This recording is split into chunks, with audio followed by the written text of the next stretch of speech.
Miyakukusa. Miyakusa. Hi. What's up, moms? Okay, East Oakland Grocery Co-op. Let's get it in.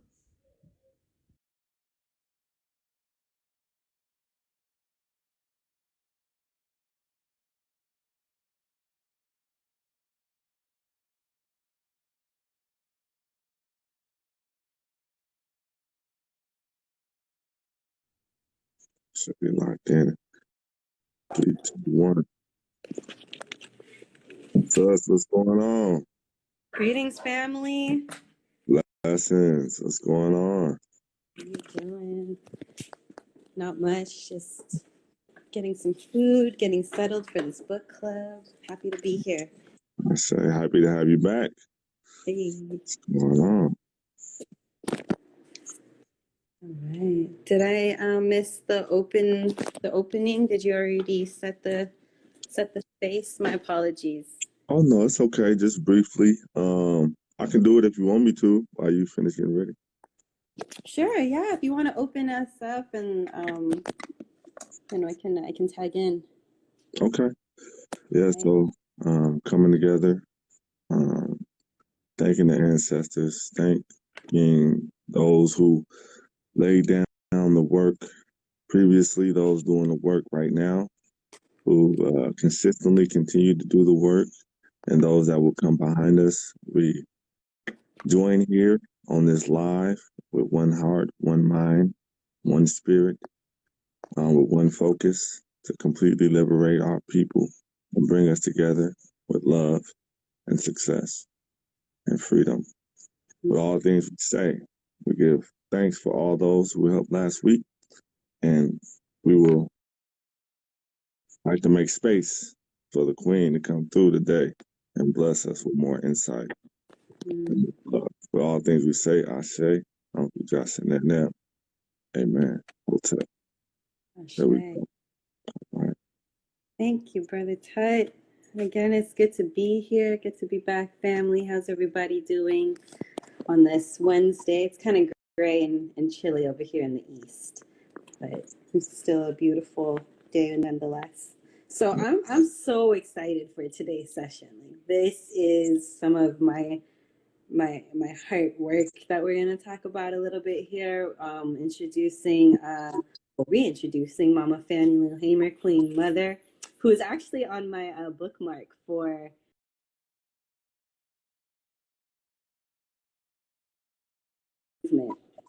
3 people are better than no people. So we're going to be talking about her and some land liberation work that she dedicated her life to, starting with pig banking. So we're on page 178, opening up with this section, pig banking and the Freedom Farm Corporation. So we'll talk about the pig banks today and how Queen Mother Fannie Lou Hamer got into that work. So a lot of us know her through her work with SNCC, her more political organizing work down in Mississippi, where she was the co-founder of the Mississippi Freedom Down in the South. But on another major focus that she had was that economic independence through cooperative forms of ownership was necessary to reach the ultimate goal of total freedom. I'm going to say that again. Economic independence through cooperative forms of ownership was necessary to reach the ultimate goals of freedom. The concept of total individual ownership of huge acreages of land by individuals is at the base of our struggle for survival. So land ownership, in addition to economic independence, was something that Mama Fannie Lou Hamer uplifted. She spoke about focusing on what was best for the survival of the total community. So the community as a whole, having an economy of our own was one facet of that liberation, of that freedom, right? We needed land to liberate ourselves, to grow food. And that was sort of the approach that we'll talk about a little bit today as we go into her work in the mid 1960s. So in 1964, she co-founded the Mississippi Freedom Democratic Party, or MFDP, and was one of the leaders of the Right to Vote campaign, and served as a member of the Student Nonviolent Coordinating Committee in Mississippi. So again, here's her role in SNCC and in her role in politics, right? Mm. Towards the end of this page, it mentions that much of her activism in the 60s addressed voting rights and civil rights. And from the beginning, they also address poverty. So not just civil rights, but poverty, which is a direct linkage to economic freedom, economic liberation. Wrapping up page 178, the MFDP was founded on a platform of free land, parentheses, grants of the land that white plantation families were being subsidized not to plant. So these white plantation owners were actually getting subsidized to not plant in the acres of land that they had. In addition to that, they list government advice. So at the top of page 179, government advice and long-term low-interest loans for farm cooperatives, as well as a guaranteed annual income, fair representation for Black and the poor on all state agencies receiving federal funds, expanded daycare, free and complete medical care for every person from birth to death, expanded federal food programs, and free higher education. Mm. Oh, my screen cut out for a second. So that these things listed were the platform that the Mississippi Freedom Democratic Party was founded on. Just for those of you who are joining, I see some comments in here. Mama Mia says, U.S. government is still subsidizing. We need that land. Yes, yes. Land equals freedom. I'm a firm believer that in order to liberate ourselves, we need to free the land too. No question. Also, fam, drop in any questions, drop in all your comments into the chat. We'll be addressing them throughout the session. Alrighty, so as we move towards the bottom of page 179, now we're going to be talking about going into the 1970s. So by the 1970s, Hamer was focusing almost exclusively on food security and land ownership. Hey, like that's amazing. She knew from back then that this was a movement worth anchoring herself in and putting her energy towards. She was a proponent of the self-help ideology that had resurfaced among Black nationalists in the mid to late 20th century, and that built on the blues development tradition of the Mississippi Delta and the cooperative efforts of Black farmers since the 1800s. So here we see the convergence of Black organizing in different ways across the country, across time periods, even decades. Man, that's what's up. And I wonder if the blues development was about the blues movement that was happening. I wonder if that's what they meant, the blues development. That would be dope if they also brought the musicians in, if they were doing some organizing there. That's what's up. I have no doubt that they were probably in those circles. I mean, you can see in our discussing this whole book that there's so much crossover with different folks' skill sets and creatives and political organizers and land liberators, farmers, educators, right? Everybody has a role in the village to play. That's what's up. We was talking about that. I was talking about that yesterday with Brother Greg. Like, yeah, we can't. I don't. Looking back at the Black print and what our ancestors did, even our grandparents, 10-day seminars, all year-long protests. Like, I don't know where we get this notion that weekend rally can bring about some changes. Like, we need to reach back and bring back these strategies also when we're doing this studying and see exactly how long it took to get these results and go with the same intent. Like, okay, this is going to take a while. We need to reach across all sectors and come up with a plan. That's what's up. 100%. We're stronger when we're together. You know, everybody has. Okay, so hopping back into this, she advocated self-initiative and local control instead of reliance on government. Instead of federal government intervention, many activists of Black nationalist persuasion espoused self-determination and community control. So here we're trying to take back the power, right? Instead of federal government intervention, we don't want those handouts. You know, we know y'all don't want us involved, right? So we need to go and create for ourselves, and create control within our own communities on all different levels. That means food, that means land, that means, you know, security, that means education. Because as we see throughout the history of just Black movement in general, there's so many different ways of co-opting the movement, right? Of infiltrating. And so that community control really brings in, you know, it's really saying ownership, you know, taking back that ownership. That's a lot of love coming in on them comments. So. Yeah, drop your comments in, fam. Thanks for all the love. And to your point, Brother Tut, that you just made about us, you know, remembering the Black print, going back and, you know, seeing our history of, like you said, year-long movements, right? Part of the unlearning we have to do in this capitalist society is to let go of this notion of instant gratification.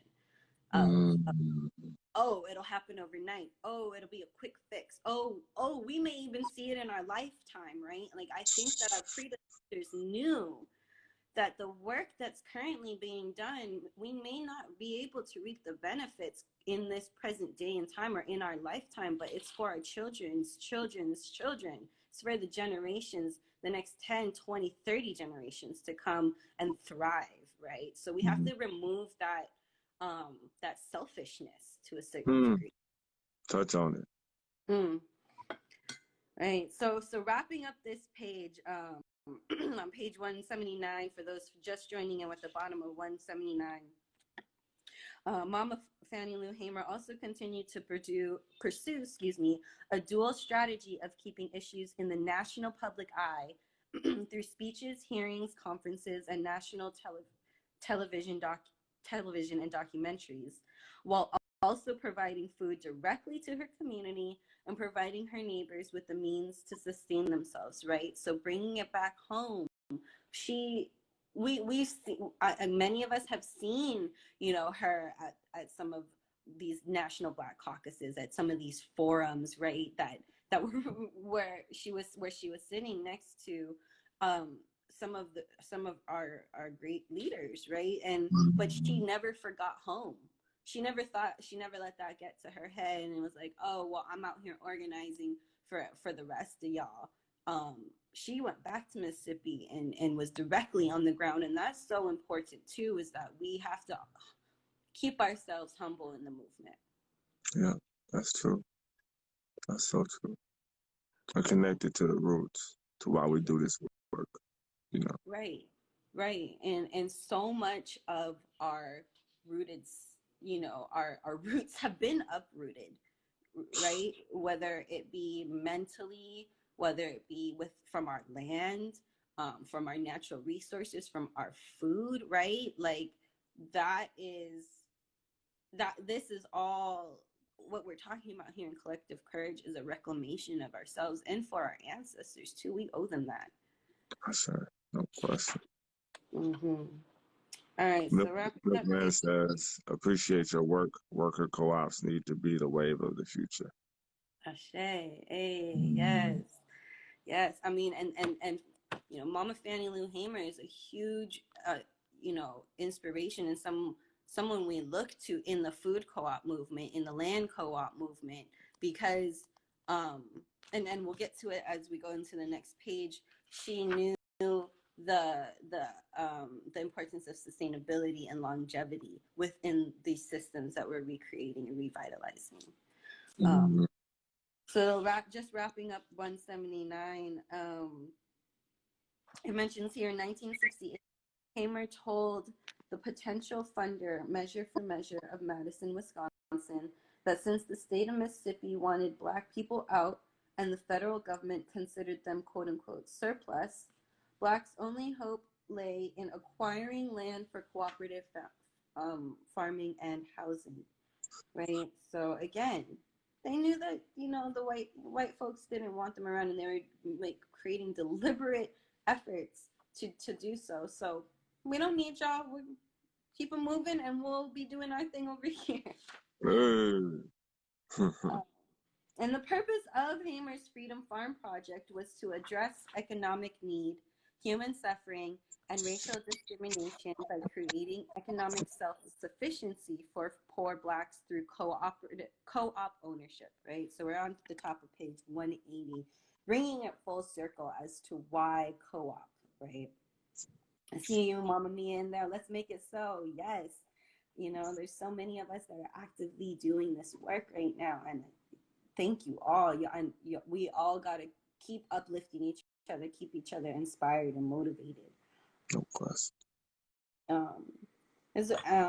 As we move into page 180, here we go again with Queen Mothers coming together for the people, right? So in 1960, Dorothy Height, the president of the National Council of Negro Women, worked with Hamer through the Sunflower County, Mississippi branch of the council. So she discussed with Hamer the difficulty of making political or economic progress in Mississippi. Even when registered to vote, if Blacks took time off from working in the fields in order to vote, they were fired. And Black candidates for political office were still not winning. Sounds familiar, don't it? We're talking about in the 60s, y'all, right? So how many years back? I'm not good at math, so not somebody numbers. About 60 of them, you know. 60 years ago? Yeah. Sorry, I got some background noise. 2 generations. You know, that was my grandma at the time, right. You know. Right. It's not too far. Yeah, it's not too far off. So so we understood that even with the work being done in political advocacy and political opportunity development, that there was still deliberate pushback, right? That we're trying to enter into a system that was never created for us. So we had to go and create these systems on our own. This quote here, excuse me, that they say in her autobiography, Height quotes Hamer saying, "Food is used as a political weapon." Okay, y'all. Have y'all heard of the term food deserts or even better, food apartheid? Right? In the food justice, food systems world, which I hate to even put a label on because it's so intersected with how just everything, our spirituality, our just everything of our ways of being. You know, we see food and land being weaponized against us through redlining, through these things that we call food apartheid, because there has been systematic efforts to create food injustice and food inaccessibilities in Black communities and Black and brown communities, low income. You know, that's why the East Oakland Grocery Co-op is doing the work that we're doing, because there is no locally rooted grocery store that's community owned, that serves community, that provides products made for community, by community, supporting Black and brown farmers that are local and you know, in our Central Valley, right? So creating those opportunities, right? There's deliberate efforts to extract them from communities like ours. So here we go to create our own. I say, and it's not like it's not business etiquette. It's not like they wouldn't be profitable. They know we spend the most money. We consume the most. It's a deliberate attack at our well-being. You know, that we only have the groceries the liquor store to get our groceries from, and a lot of those liquor stores, you check the dates on them items, they all outdated from China. You know what I'm saying?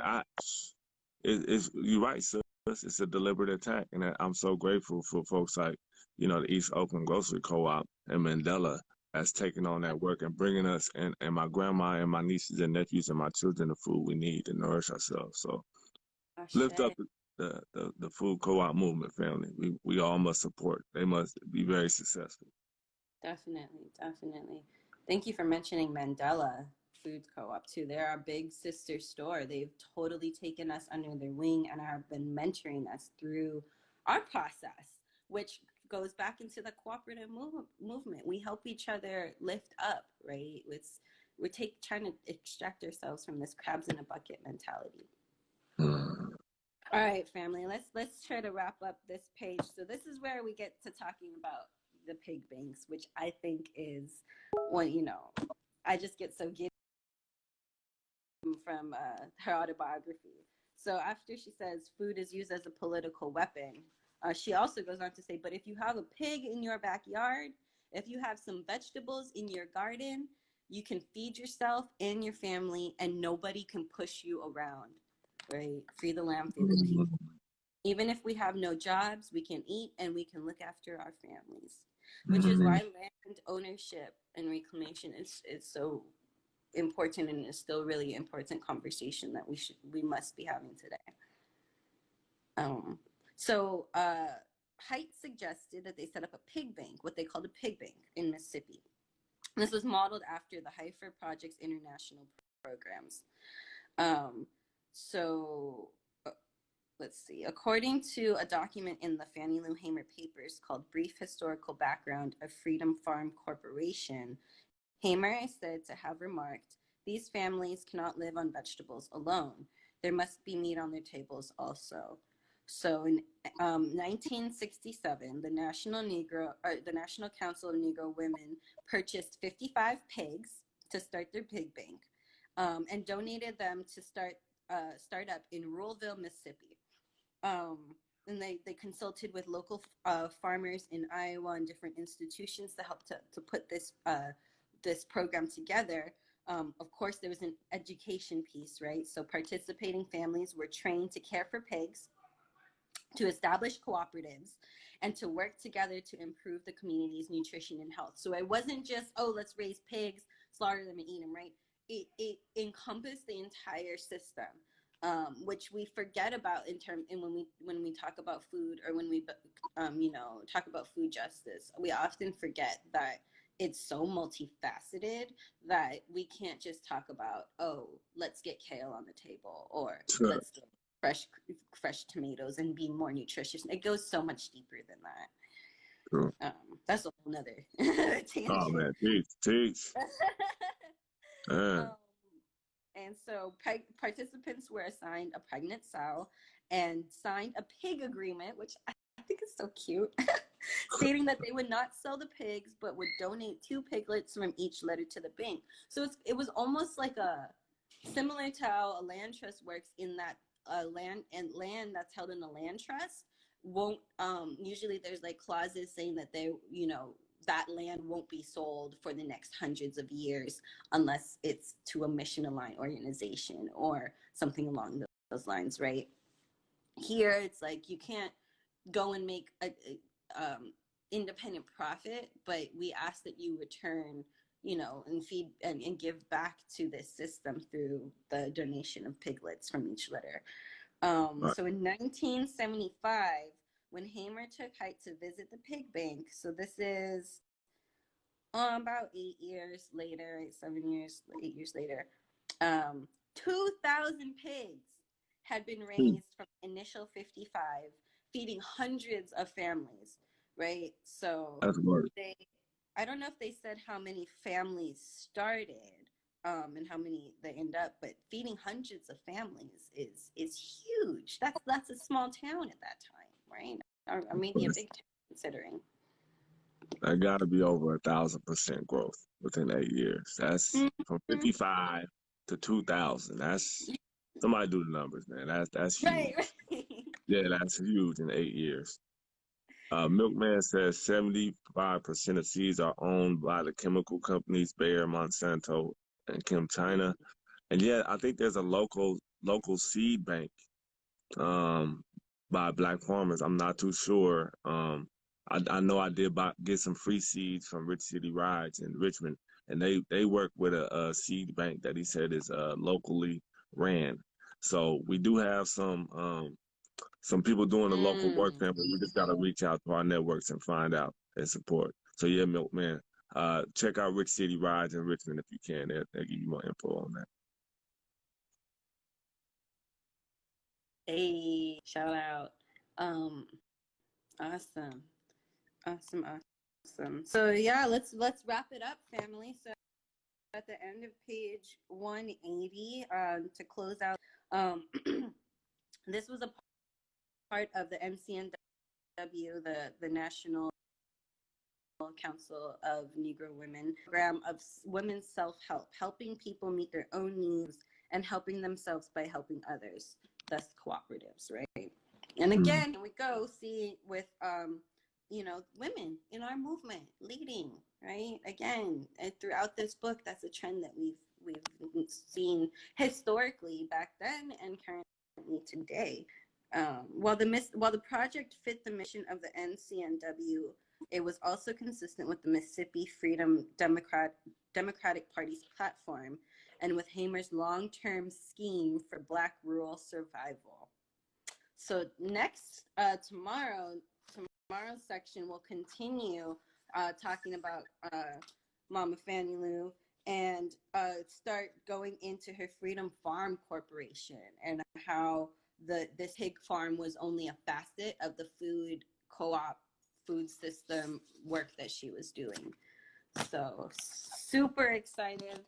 Oop, I hope, can y'all still hear me? Yeah, we can still hear you, sir. Okay.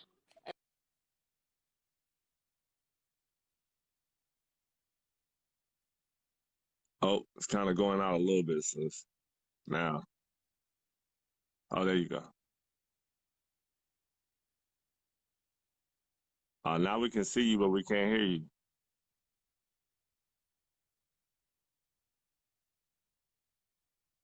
Sis, we can see you, but we can't hear you. Can you hear me? If you guys can't hear her, please put it in the comments. If not, pardon me. Let me be quiet.